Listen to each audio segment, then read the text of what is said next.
주신 말씀 읽겠습니다. 로마서 6장 3절부터 시작. 무릇 그리스도 예수와 합하여 세례를 받은 우리는 그의 죽으심과 합하여 세례를 받은 줄을 알지 못하느냐. 그러므로 우리가 그의 죽으심과 합하여 세례를 받음으로 그와 함께 장사되었나니 이는 아버지의 영광으로 말미암아 그리스도를 죽은 자 가운데서 살리심과 같이 우리도 또한 새 생명 가운데 행하게 하려 함이라. 만일 우리가 그의 죽으심과 같은 모양으로 연합한 자가 되었으면 또한 그의 부활과 같은 모양으로 연합한 자도 되리라. 우리가 알거니와 우리의 옛사람이 예수와 함께 십자가에 못 박힌 것은 죄의 몸이 죽어 다시는 우리가 죄에게 종노릇하지 아니하려 함이라. 네, 로마서 우리가 6장을 보고 있습니다. 로마서 6장에서 계속 반복되는 말씀이 있습니다. 그것은 우리가 죄에 대해서 죽고 하나님께 대하여 살아난 성도의 신분을 짧지 않은 상당히 길고 또 반복해서 기록을 하고 있습니다. 그래서 우리가 로마서 강해를 쭉 해나가고 있기 때문에 이것을 우리도 강해 중에 계속 반복되는 것 같지만 그만큼 하나님께서 로마서 6장을 통해서 이렇게 길게 그리고 다른 용어로 그것을 반복해서 강조하고 있다는 것은 우리에게 그것을 반복적으로 믿고 또 뿌리 깊게 믿음으로 받아들일 필요와 의미가 있다는 뜻이죠. 자, 오늘 6장 3절부터 우리가 읽었는데요. 이 전절 6장 2절에 보면 믿음으로 거듭난 우리와 그 죄의 관계, 우리와 죄의 관계에 대해서 6장 2절에서 말씀을 하고 있습니다. 6장 2절에서 말씀하고 있는 것은 이것이죠. 우리가 죄에 대해서 죽었다. 이 말씀을 깊이 한번 묵상할 수 있었으면 좋겠어요. 우리가 죄에 대해서 죽었다. 이것은 우리가 정말 죄 짓지 말고 살아야 된다. 이것도 포함하면서도 죄를 지으면 안 된다라는 것도 포함하면서도 그보다 더 깊은 의미를 가지고 있습니다. 죄에 대해서 죽었다라는 것은 무슨 뜻입니까? 이 로마서에 보면 특히 또 7장에 보면 이 죄와 우리의 관계에 대해서 이 결혼을 가지고 설명을 합니다. 자, 죄에 대해서 죽었다라는 것을 로마서는 결혼을 가지고 어떻게 설명하는가? 자, 한 여자가 있었습니다. 한 여자가 있는데 어떤 남자와 결혼을 했어요. 그런데 이 남편은 어떤 남편이었냐 하면 강압적이고 폭력적이고 심히 괴롭게 하는 남편이었습니다. 그런데 이 남자에서 벗어나고 싶었죠. 그런데 어느 날 이 남편이 죽었습니다. 그리고 이 여자는 선하고 착한 남자와 결혼을 하게 되었습니다.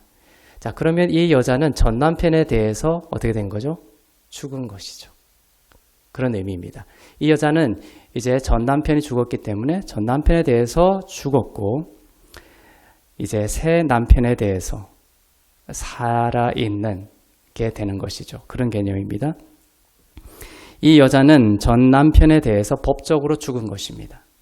죽은 전 남편은 더 이상 이 여자를 법적으로 소유할 수 없고 더 이상 어떤 위해를 가할 수 없어요. 나쁜 영향력을 줄 수가 없습니다. 그런데 이 여자가 전 남편에 대해서 이렇게 죽었음에도 불구하고 어떤 전 남편에 대해서 오랜 시간, 5,000년, 이 긴 시간 동안, 오래된 시간 동안 이 전 남편에게 당한 폭력과 폭언과 강압의 굴레가 너무나 뿌리가 깊은 거예요. 이 육신 깊은 곳에. 그래서 죄의 몸이 멸하도록 하신 거예요. 오늘 6절 말씀처럼 그 죄의 몸 자체를 멸하게 만든 거예요. 그 몸 깊은 곳에 뿌리 내려 있었던 것이죠. 그래서 에베소서에 보면 이 죄의 습관이다라는 죄의 실체가 아니라 습관이 남아 있는 것입니다. 죄에 대해서 우리는 죽었지만 그 습관이 남아 있는 것이죠. 그래서 이렇게 오랜 세월 동안 전 남편에게 당한 폭력과 폭압과 강압 이런 것들이 너무나 뿌리 있게 남아 있어서 그 전 남편이 죽었고 자기는 전 남편에 대해서 죽었음에도 불구하고 누군가 조금이라도 소리를 지르는 거예요. 소리를 지르거나 조금이라도 나쁜 일이 생기게 되면 그 영혼이 다시 움츠러들고 낙심하고 여전히 전 남편과 결혼해서 강압 아래에서 살던 때처럼 살아간다라는 것입니다. 바울이 이 점을 아주 이 로마서 6장에서 기록을 하고 있고 이렇게 죽었음에도 불구하고 전 남편의 영향력 아래에 있는 것처럼 살아가는 성도들의 비참한 인생을 지적하고 있는 것입니다. 법적으로는 전 남편에 대해 죽었지만 현실적으로는 전 남편의 영향력 아래에 살고 있는 것입니다. 그래서 전 남편이 죽었는데도 불구하고 조금만 누가 소리치면 그냥 동굴 속으로 들어가거나 그 다음에 몸에 식은땀이 나고 그 다음에 몸이 부르르 떨고 그 트라우마가 다시 살아나는 것이죠. 그래서 그 남편이 더 이상 위해를 가할 수 없음에도 불구하고 하나님이 주신 그 길을 한 발짝도 나가지 못하고 있는 인생을 살아가는 것이죠. 자, 이런 비유를 성경은 하고 있는 것입니다. 죄도 마찬가지죠. 이 죄를 빗대어 사는 것입니다. 율법을 빗대어서 하시는 말씀이에요. 법적으로는 죄에 대해서 죽었음에도 불구하고 그 죄의 습성이 남아 있어서 마치 그 죄 아래에 내가 있는 것처럼 살아가는 경우가 많다라고 말씀하고 있습니다. 육신의 정욕과 그 죄가 안에서부터 올라오면 그것에 대해서 죽지 않고 마치 그것이 생생하게 살아있는 것처럼 내가 느끼고 그것에 굴복하고 만다라는 것입니다. 그래서 죄에 대해 죽었음에도 불구하고 어떻게 살아가죠? 죄에 대해서 죽지 않은 것처럼 살아갈 때가 성도들이 종종 있다라는 것입니다. 이것은 모든 믿는 자들이 다 겪는 현실입니다. 저도 마찬가지입니다. 죄의 유혹과 죄의 공격 앞에 무너지고 넘어지면서 우리들은 살아가죠, 모두가. 그래서 우리는 우리의 그 몸을 불의의 병기로, 불의의 도구로 넘기지 않고 하나님께 의의 무기로 드리기를 원하시고 죄에 넘어지지 않기를 원하시는데 그렇게 하기 위한 하나님의 영적인 복음적인 비밀을 오늘 말씀해 주고 있는 거예요. 이것이 단순한 말씀이 아닙니다. 정말 우리에게 강력한 죄를 이길 수 있는 힘을 주시는 말씀입니다. 뭐가요? 죄에 대해서 죽고 그 다음에 하나님께 대하여 산 자가 되었다라는 것이죠. 바울은 오늘 말씀을 통해 성도들이 반드시 알아야 한다라면서 가르치고 있습니다. 저와 여러분이 죄에 대해 죽었다라는 것을 반드시 알아야 한다라고 말씀하고 있습니다. 자, 우리가 죄에 대해서 죽었다라는 것을 확실히 알고 있어야 죄에 대하여 죽은 자로 살 수 있는 능력을 얻게 된다라는 것입니다. 전 남편이 죽었다라는 것을 확실히 알고 있을 때 여인은 그 전 남편이 남긴 폭력과 트라우마와 어두운 굴레에 대해 그것이 다시금 다가올 때에 그것이 나의 새로운 실체가 아니다. 그것이 나의 새로운 실체가 아니다. 예수 믿고 거듭난 나의 실체가 아니다. 옛 습관이다.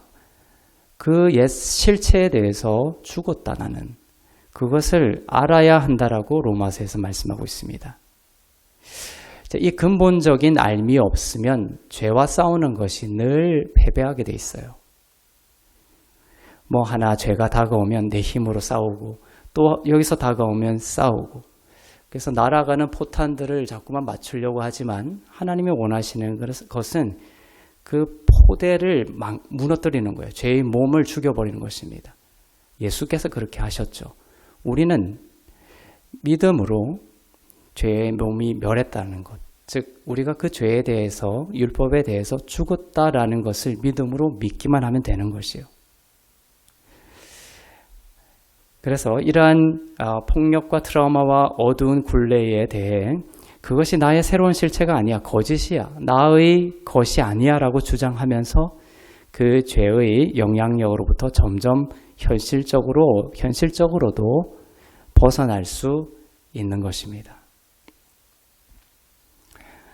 3절에서 바울은 우리가 죄에 대해 법적으로 죽은 시점을 말하고 있습니다. 우리는 언제 죄에 대해서 죽었습니까? 제가 이 말을 하는 것은 우리가 죄에 대해서 죽었다는 것을 전제로 지금 하고 있습니다. 이것에 대해서 우리가 믿지 못하거나 확신하지 못하면 더 이상 나갈 수가 없는 것이죠. 그것을 전제로 하여 그 시점을 이야기하고 있습니다. 바울은 3절에서 예수와 함께 세례를 받았을 때 우리는 죄에 대해서 죽었다는 것입니다. 3절에 볼까요? 제가 읽겠습니다. 다시.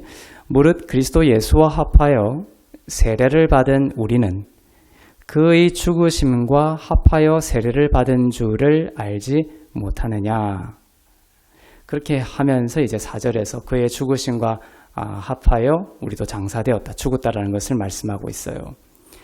그래서 우리가 법적으로 죄에 대해서 죽은 시점은 예수를 믿고 거듭났을 때, 세례를 받았을 때입니다.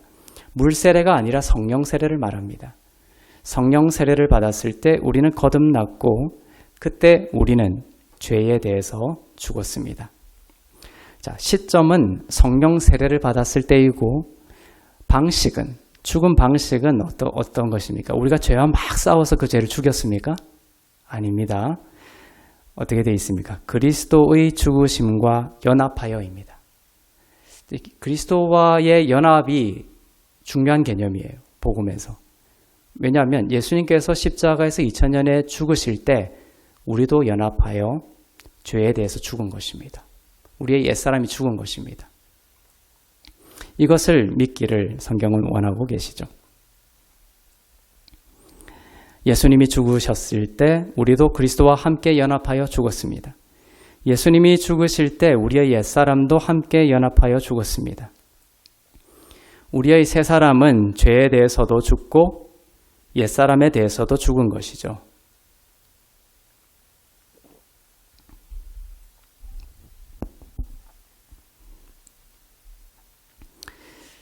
기독교는 부활의 복음입니다. 부활은 무엇입니까? 죽음을 전제로 하죠. 우리가 부활의 삶을 산다는 것, 우리가 부활의 삶을 살 수 있다는 것은 이처럼 죽음을 전제로 하는 것입니다. 우리가 예수님을 믿을 때, 또 세례를 받을 때 부활의 생명을 주셨는데 그것은 우리가 과거에 대해서 죽었다라는 것을 말합니다. 부활의 생명은 과거에 대해서 죽은 것이다. 죄에 대해서 죽고 새로운 생명, 예수의 생명을 받은 것을 말해요. 여러분 안에 그 생명이 있습니다. 과거의 생명이 아닙니다. 죄에 대해서 죽은 것입니다. 그리고 새로운 생명을 받았습니다. 자, 복음에서 중요한 것은 또한 이것입니다. 그것은 이렇게 죄에 대한 죽음을 하나님께서 이야기하는 이유는 왜죠? 하나님의 자녀들이 이제는 새 생명 가운데 살도록 하시기 위해서다라고 말씀하고 있습니다. 그것이 4절 말씀이죠. 새 생명 가운데 행하게 하려 함이라. 그래서 예수님을 믿고 우리가 죄에 대해서 죽고 이제 죄와 심판과 형벌로부터 자유하게 되었습니다. 그렇다고 해서 그것이 완전한 모습은 아닙니다. 죄에 대해서 죽었다? 예수님을 믿고? 너무나 좋죠. 그런데 그것이 완성은 아니에요. 그렇게 한 이유는 하면서 4절에서 우리로 새 생명 가운데 살게 하시기 위해서다라고 합니다. 하나님이 우리를 죄에 대해서 죽게 하신 것은 더 이상 이제 심판과 형벌로부터 자유케 하신 것은 하나님이 우리에게 두신 그 더 높은 뜻이 있다라는 것입니다. 그것은 바로 죄에 대해 죽은 우리들이 이제 나아가 새 생명 가운데서 살도록 하기 위해서입니다. 4절이 그 말씀인데요. 제가 다시 읽어보겠습니다. 그러므로 우리가 그의 죽으심과 합하여 연합을 말하고 있죠. 우리가 죽은 것이 아닙니다. 우리가 믿는다라는 것은 예수님의 죽음이 나의 죽음입니다 라는 고백이에요. 그의 죽으심과 연합하여 세례를 받음으로 그와 함께 장사되어 죽은 것입니다. 여러분의 옛사람이 죽었어요. 예수 믿는 것은 이러한 생명의 전환을 뜻합니다.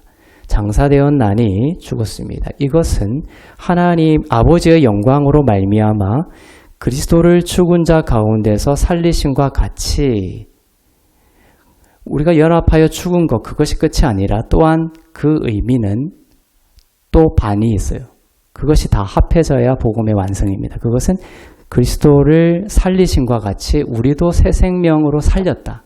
그래서 그 새 생명으로 우리가 행하게 하고 살게 하려 하시기 위해서다라는 것이에요.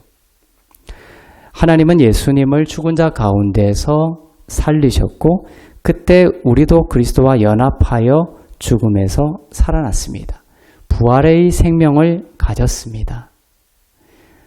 나는 부활의 생명을 가졌습니다. 이렇게 고백할 줄 알아야 돼요. 예수 믿는다는 것은.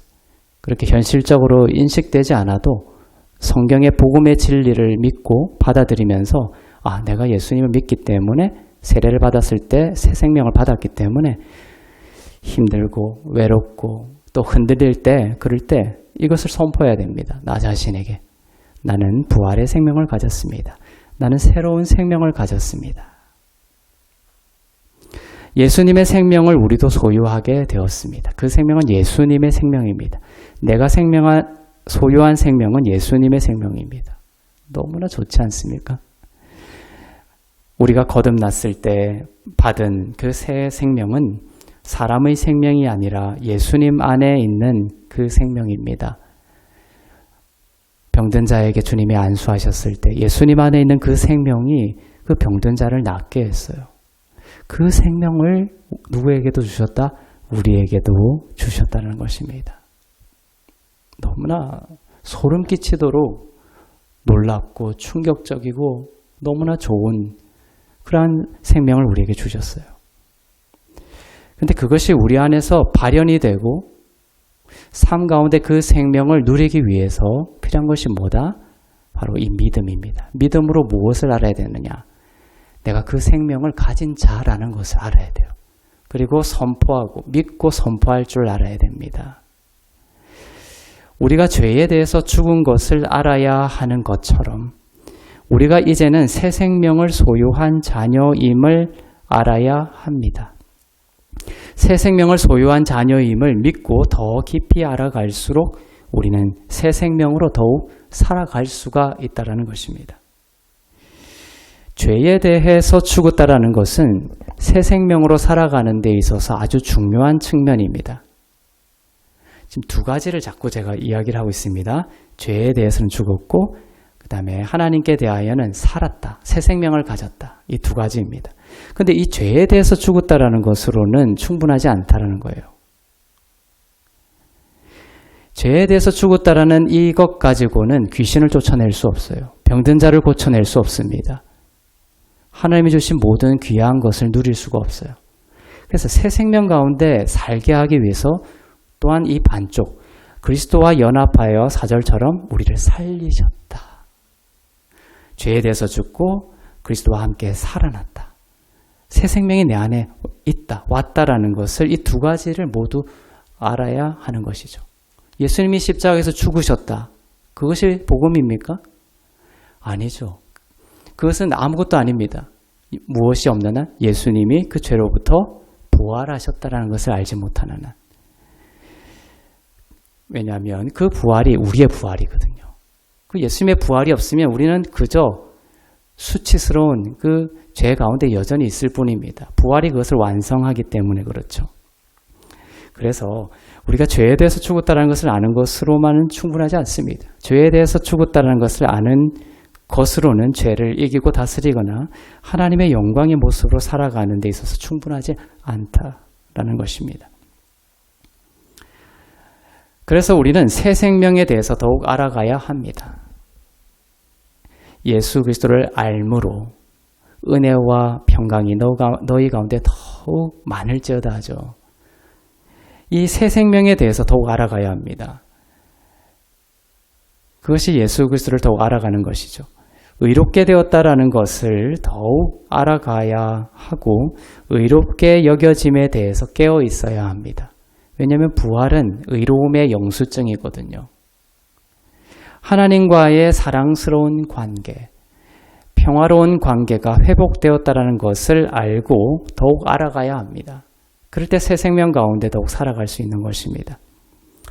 어둠에 대해 죽었다라는 것은 너무나 복되고 우리에게 새로운 힘을 주지만 하나님은 우리가 더욱 온전히 새 생명으로 살아가도록 하시기 위해서 밝음에 대해 더욱 알아가야 한다는 것을 말씀하고 있습니다. 자, 미움이라는 죄가 우리를 공격하죠. 자꾸 내가 누군가 미워져요. 그럼 그 미움을 이기기 위해서 내가 싸우거나 충분하지 않아요. 또 그 미움에 대해서 내가 죽었다. 지금 지금 우리가 6장에서 보듯이 그 죄에 대해서 내가 죽었다. 너무 좋아요. 근데 그것으로 온전한 능력을 받을 수가 없습니다. 무엇이냐?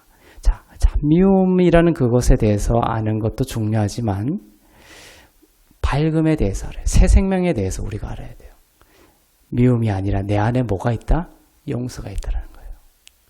내 안에 기쁨이 있다는 것입니다. 내 안에 용납이 있다는 것입니다. 이 새 생명, 밝음에 대해서 더욱 알아가기를 하나님 원하십니다. 그래서 많은 사람들이 내가 그리스도와 함께 부활하여 그리스도의 생명을 가지고 있는데 그 생명이 무엇인지에 대한 알미 부족합니다. 그래서 크리스찬으로서 열심히 살아가면서도 죄와 싸우면서도 자꾸만 능력이 없는 것 같은 느낌을 받는 이유가 그것이죠. 그래서 미워하는 것이 아니라 용서하며 용납하며 이러한 삶을 살기 위해서는 그 미움에 대해서 죽었다는 것을 알고 우리의 시선과 영혼이 어디에 대해서 천착해야 된다? 그리스도의 진짜 생명, 즉 용서와 사랑과 그 기쁨과 평화와 이러한 주님 안에 있는 그 생명에 대해서 자꾸만 묵상할 줄 알아야 돼요. 그 묵상을 더 깊이 해야 됩니다. 주님의 속성이죠.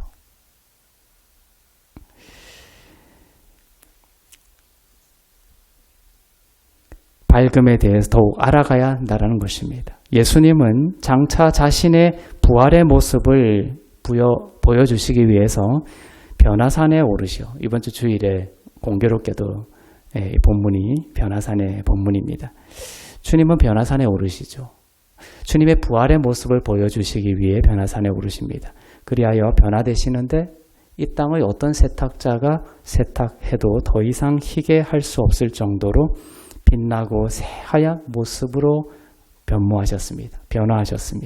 그것이 영광의 모습이죠. 부활의 모습입니다. 이 변화산의 그 변화된 모습은 바로 죄에 대해 죽고 새 생명에 대해 산 자의 모습입니다. 내가 이렇게 될 거야. 장차. 그리고 너희도 이렇게 될 거야. 이제 예수님은 그렇게 진짜 죽으셨고 부활하셨고 이제 이후에 태어난 우리들은 정말 변화산의 그 모습처럼 죄에 대해 죽고 새 생명에 대해 산 정말 희고 영광스러운 모습으로 하나님께서 우리를 대우하시고 보신다라는 시선을 가져야 되는 것입니다. 이 시선을 놓치면 영적인 싸움에서 지는 것입니다. 의롭게 된 모습입니다. 밝음의 모습입니다. 이것이 하나님과의 관계에 대한 모습이죠. 하나님 나라의 자녀들로서 우리가 어떤 권위와 권세와 숭고함과 빛나는 하나님의 성품을 가지게 되었는지 그 밝음에 대해서 더욱 알고 믿음이 깊어질 것을 하나님은 명하고 계십니다. 영광의 빛이 우리 가운데 비치기를 원하죠. 그 밝음과 의로움과 새 생명의 속성에 속한 것이 대표적으로 성령의 열매입니다. 성령의 열매, 성령께서 우리 가운데 내주하시며 이것들이 너희 안에 있어 가르쳐 주세요. 없는 것이 아니라 예수의 생명을 가진 거라고 너희가 믿으면 이것들이 너희 안에 다 있다. 주님 내 안에 이것을 주셔서 감사합니다. 이 생명으로 살아가게 해 주십시오 라고 하면 있는 그 생명이 발현이 되는 것입니다. 세례를 받을 때 성령께서 우리 안에 내주하게 되셨고 그리고 새 생명으로 살아갈 수 있도록 친히 우리 안에서 일하십니다. 우리의 영에 감동을 주셔서 그렇게 살아갈 수 있도록 도우시죠. 사랑입니다. 우리가 사랑을 주목하면서 살아야 됩니다. 희락입니다. 기쁨입니다. 절망하고 기쁘지 않을 때 참 많습니다. 하루를 살 동안도. 하지만 그럴 때에도 우리의 영혼의 시선을 딱 바꾸어서 내가 그것에 대해서 죽고 이제 새 생명 가운데 살게 하는 것이죠. 어디 가운데 우리가 더 많은 시간과 묵상과 집중을 해야 되는 거예요? 새 생명 가운데 살게 하는 거예요. 그래서 주님이 내 안에 주신 사랑과 희락과 화평과 오래 참음과 자비와 양선과 충성과 온유와 절제 이런 것들을 새 생명으로 알고 그것을 주목하며 주님 내 안에 이것을 주셨으니 감사합니다. 너무 참기 힘들어요. 그죠? 예를 들면 막 그냥 빨리 뭔가 성급하게 하고 싶거나 그 다음에 참지 못하는 나의 모습을 발견할 때 주님께로 가서 주님 내 안에 오래 참음을 주셔서 감사합니다. 너무 좋습니다. 이렇게 새 생명 가운데 살면 거하면 그렇게 조급하던 것들이 그 안에 굴복합니다. 이것이 복음의 방식이죠. 지극히 높은 이름을 주사 이 땅의 모든 이름이 그 이름 안에 굴복하게 하시고 하시죠. 주님과 함께 하나님이 그를 죽은 자 가운데서 높이셨다. 그리고 이 땅에 있는 모든 이름이 그 지극히 높은 이름 안에 굴복하게 하셨어요. 우리도 주와 함께 하나님 우편에 앉은 자입니다. 새 생명을 가진 자입니다. 그래서 그 새 생명을 내가 선포하고 그 가운데 살기를 작정하고 주님 내 안에 그 생명, 그 오래 참음 주셔서 감사합니다. 하면 이 땅에 그 성급함이라는 조급함이라는 이름이 굴복하게 돼 있습니다. 아시겠죠? 그래서 성령의 열매는 이처럼 우리 안에 온 것이고 우리가 주목해야 될 새 생명의 요소들이다. 우리는 어둠과 죄의 정욕이 우리를 유혹하고 공격할 때 갈림길에 서게 됩니다. 오늘도 수많은 갈림길에서 우리는 선택을 하며 지금 이 자리에 와 있죠. 복수를 선택할 것인가? 아니면 사랑과 용서를 선택할 것인가?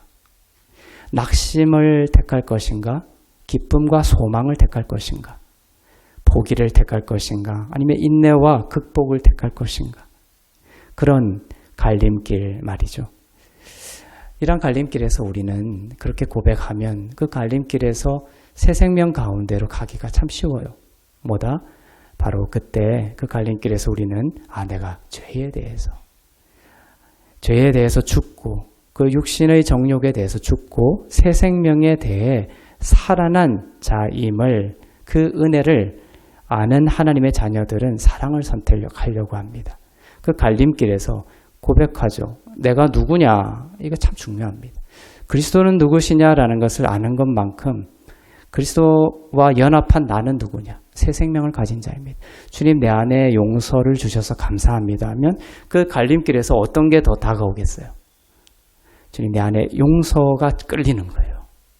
기쁨, 낙심해야 될까? 포기를 해야 될까? 그리고 여기서는 인내와 또 기쁨, 또 소망의 길이 있을 때 주님 내 안에 소망을 주셔서 감사합니다. 낙심이 아니라 소망의 새 생명을 이러면 그 갈림길에서 그 소망의 길이 더 나에게 끌려오는 그러면 그 길을 가기가 쉬워지는 것입니다. 어떻게 할까 막 고민하는 것이 아니라 주님이 주신 새 생명을 인식하고 그것을 내 영혼 가운데 선포하며 살아가면 분별이 쉬워지고 걸어가는 걸음이 더 힘차게 돼요. 용기를 갖게 되고 지혜를 얻습니다.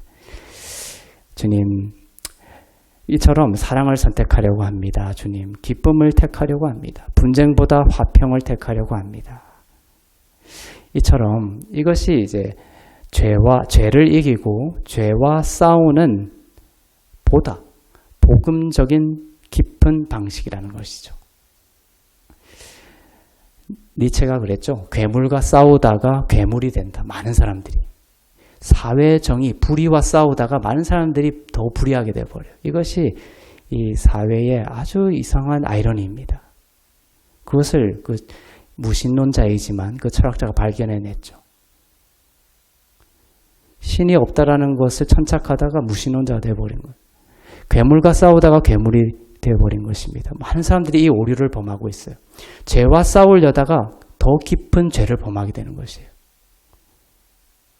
아시겠죠? 우리 경험해보지 않았습니까? 그 죄를 싸우려고 정말 더 깊이 죄를 내 힘으로 싸우려 하다가 더 깊은 죄에 빠지는 나의 모습을 발견했죠. 그것이 괴물과 싸우다가 괴물이 된 것입니다. 그러지 않기 위해서는 어떻게 해야 됩니까? 니체에게 없었던 것이 그거예요. 거듭남이죠. 주님 안에서의 새 생명이 니체에게는 없었던 것입니다. 우리가 이제는 새 생명 가운데 내가 이제 사는 자이고 산 자이고 이제 괴물이 아니라 하나님의 자녀다. 내가 하나님의 자녀이고 하나님의 자녀로서 주님의 그 새 생명을 내가 소유한 자다. 이 내가 누구인지를 정확하게 알게 되었을 때 나는 그 죄에 대해서 죽은 자다라는 것을 알게 되는 거예요. 그럼으로써 그 죄를 괴물이 되지 않으면서도 그 죄를 이길 수 있는 힘을 얻을 수 있는 것입니다. 내가 누구인지를 알고 밝음과 생명과 긍정에 무게 중심을 두는 영혼이 되기를 바랍니다. 예수 그리스도의 완전하신 사랑을 바라보면서 죄에 대해서 죽은 자임을 알고 의와 새 생명과 밝음을 우리의 영혼과 생각과 감정에 주장하는 것입니다. 그래서 이것을 정원의 물주기, 영혼의 정원의 물주기 이런 용어를 씁니다. 그 신앙의 선진들이 그런 용어를 썼어요. 영혼의 정원에 물을 주는 것입니다. 물을 주는데 어떤 물을 주는 것입니까? 밝음의 물을 주는 거예요. 새 생명의 물을 주는 것입니다. 정원의 물을 주듯이 이 밝음, 새 생명을 추구하다 보면 어느새 싸움을 걸어오고 유혹을 걸어오던 죄는 그 힘을 잃고 사라진 것을 발견하게 될 것입니다. 예를 들면 내 안이 막 소란스럽습니다. 어지럽습니다. 너무 머릿속이 복잡해요. 평화가 없어요. 그럴 때 내 영혼의 정원에 물을 주는 거예요. 어떻게 물을 주는 거예요? 꽃에 물을 주듯이. 이렇게 고백하는 것입니다. 예수님의 평화가 내 안에 있으니 참 좋고 감사합니다. 이것이 물 주는 거예요. 내 영혼에. 새 생명 가운데 내가 살고 있다. 새 생명이 내 안에 있다는 고백이죠. 있는 것처럼 여기며 고백하는 것입니다. 예수님의 그 평화가 세상이 줄 수 없는, 세상에서 발견할 수 없는 그 평화가 내 안에 있어서 너무나 좋습니다. 이 감정을 표현하는 것이죠. 이 감정이 별거 아닌 것 같아도 우리의 생각을 이리저리 막 좌지우지합니다. 합리적인 것도 이 감정이 확 틀어지면 비합리적인 결정을 하죠, 인간이. 그래서 그렇게 감정대로 따라가면 안 되겠지만 또한 우리는 이 감정을 잘 활용할 수 있어요. 그러니까 그렇게 어지러울 때 좋다, 너무 좋다 이렇게 감정을 발설하고 표현하는 거예요. 미울 때도 있죠. 예를 들면 그러면 그럴 때도 당신이 너무 좋아, 당신이 있어서 너무 좋다 이렇게 감정을 표현하면 생각이 바뀌게 돼 있어요. 그런 것처럼 내 안에 요동치는 감정이 끌려다니지 않고 그 감정을, 좋은 감정을 선포하는 거예요. 그러면 그 진리대로 정말 귀한 사람이라는 생각에 이르게 됩니다. 예수님의 평화가 내 안에 있으니 참 좋고 감사합니다. 이렇게. 이것이 바로 영혼의 물을 주는 것이죠. 슬프고 낙심될 때에도 주님 내 안에 주님의 기쁨이 막 흘러나오고 있으니 너무나 좋고 기쁘고 춤을 출 듯이 좋습니다. 이렇게 내 영혼의 정원에 물을 주는 여러분 되시길 바랍니다. 죄에 대해서 죽었음을 알고 그리스도와 연합하여 새 생명 가운데 그렇게 살아가는 저와 여러분이 되시기를 주님의 이름으로 축복합니다.